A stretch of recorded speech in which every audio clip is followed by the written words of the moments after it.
One of the issues constantly facing the motorcycle and powersports industry is how to attract more riders. Of course, the lowest hanging fruit would be to bring in more women riders.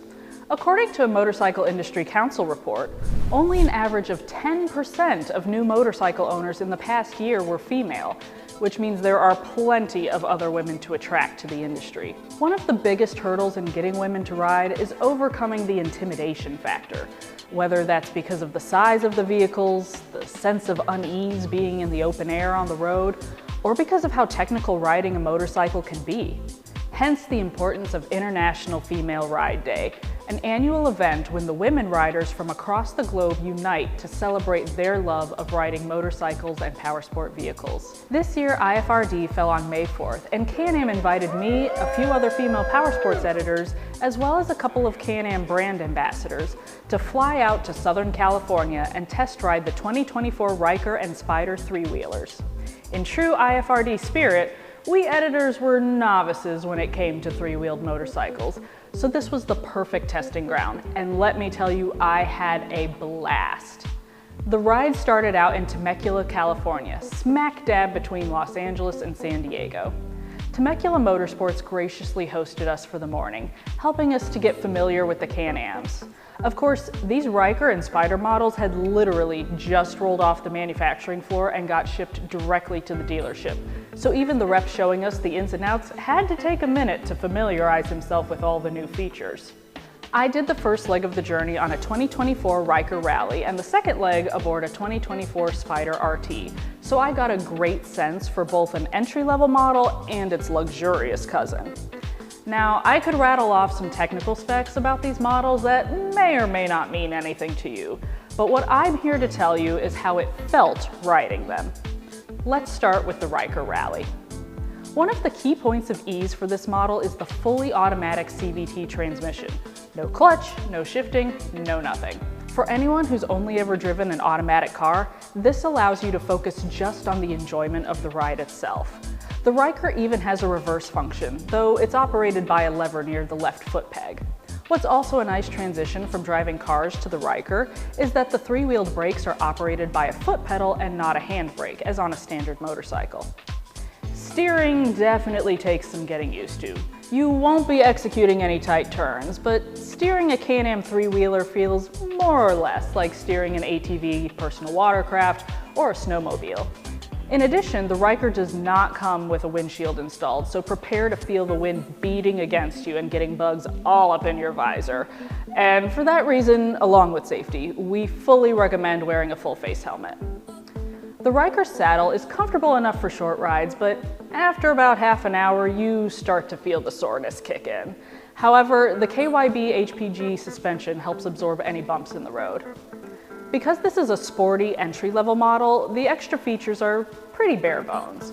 Your only cargo storage is a 1.85 gallon glove box, but it does contain a USB port, which is a plus.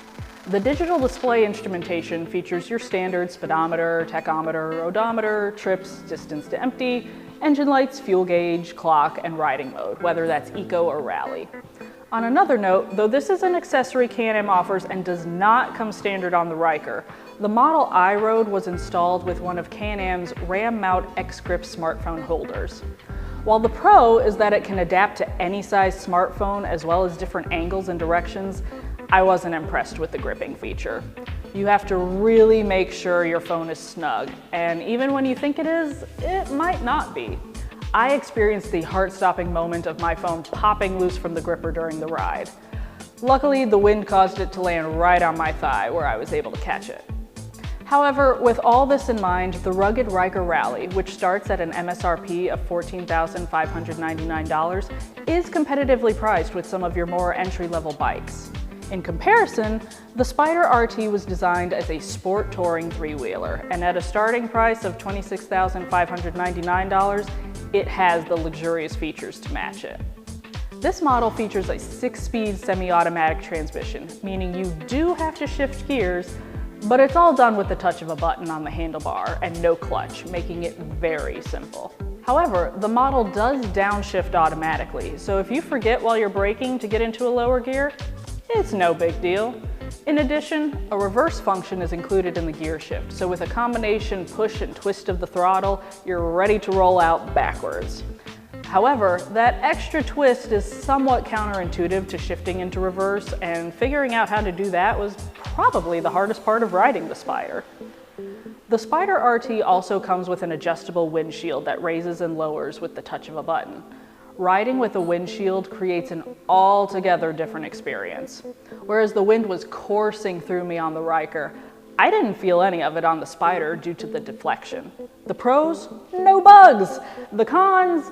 I was actually getting a bit hot with the sun beating down straight into my helmet and jacket, and I honestly missed having a bit of the wind cooling me off through my well-ventilated jacket. But that would actually be preferable on cooler riding days. Like the Ryker Rally, the Spyder RT operates with a foot pedal brake, but since this model is affixed with Brembo 4-piston calipers, the stopping power is noticeably more instantaneous. In addition, the double A-arms with anti-roll bar and Sachs big bore shocks make for a much smoother ride than on the Ryker. One of the luxury standout features of the Spyder RT is its 10.25-inch touchscreen display with Bluetooth, BRP Connect, and Apple CarPlay. In addition to the standard information displays, it also includes hour meters, fuel consumption average, gear position, temperature, and a radio. A 4-speaker sound system pumps out your tunes on the road. Now, what makes this a true sport tourer are the features made specifically for long rides. The 2-passenger seat was far more comfortable than what's on the Ryker, and also includes lumbar support. The Spyder RT also features touring floorboards instead of foot pegs, which makes it easier to rest your feet and legs on the long journey. In addition, the passenger footboards are adjustable. Heated grips and a premium LED headlight round everything off. As far as cargo area goes, the Spyder RT not only features a 0.36-gallon glove box with a USB port, but also a frunk, or a front trunk, as well as integrated hard side cases, for a total of 31 gallons of storage space. All in all, as someone who is new to riding and someone who hadn't done a 100-mile ride in anything but a car, I felt like I nearly got the full motorcycle experience. Bugs on my helmet visor, buffeting winds, leaning into all my turns, and just that bit of saddle soreness. The only things I didn't have to deal with were balancing and using a clutch. But for a novice like me, that was for the best. I got to experience the full joy of the ride without worrying about how to ride. In addition, I didn't feel nearly as apprehensive as I thought I would be out in the open instead of enclosed in a car. The Ryker and Spyder were both large enough to make me feel seen and sturdy enough to make me feel comfortable driving in traffic. So if you're looking to introduce anyone, especially women, to the world of riding, I highly recommend the Can-Am 3-wheelers as a start. Seize the day with these models so you can focus on embracing every moment of the ride, which, after all, is what it's all about.